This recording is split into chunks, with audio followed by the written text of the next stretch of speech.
all bacteria are bad and can make you sick. The truth is that less than 1% of all bacteria on the planet can make you sick. And today, I want to talk about the beneficial bacteria that live inside the gut. So let's get right into it. I'm going to talk about gut health, probiotics for prevention and cure. Hello everyone, I'm Dr. Krystosik, and I'm Northeast Ohio's leading expert in functional medicine since 1986.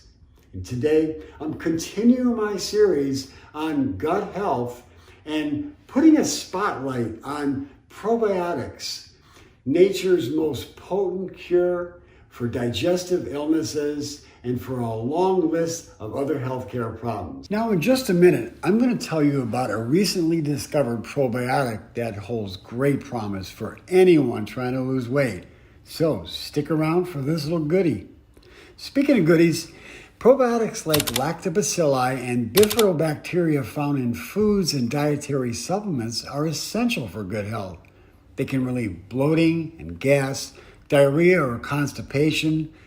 Probiotics help to digest the food we eat, manufacture vitamins, protect the lining of the gut, boost the immune system, help to fight inflammation and improve moods and memory, to lower blood sugar levels, and help to lower cholesterol and blood pressure, helping to decrease the risk for heart disease.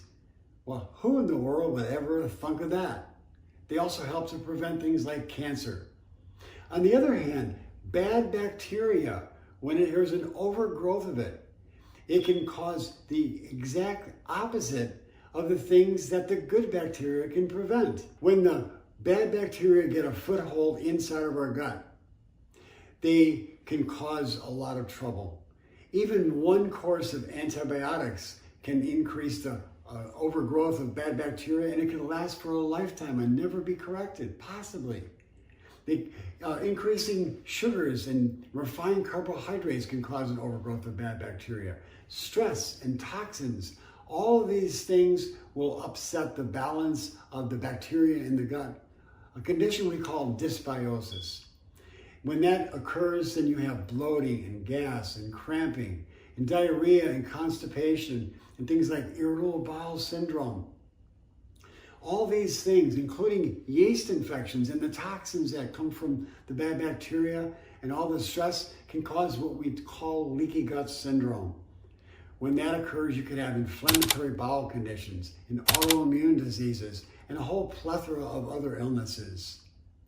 Now, at the same time, when you eat the healthy foods that are going to promote it, the good bacteria, then you're going to have the good bacteria like Lactobacilli and Bifidobacteria and yeast like Akkermansia boulardii increase inside the gut, and you'll have a better balance of the good and bad bacteria. This is the kind of environment you want inside your gut for good gut health. And don't forget to eat the foods that the good bacteria love to eat, because food is your best medicine. So be sure to eat plenty of plant-based foods and fermented vegetables like pickled beets and sauerkraut, and fermented soy products like miso and tempeh, and drinks like kombucha. These fermented foods are really beneficial for the good bacteria. At the same time, be sure to have plenty of foods that are fertilizer for the good bacteria. We call them prebiotics, things like onions and asparagus and chicory root and a fiber like inulin.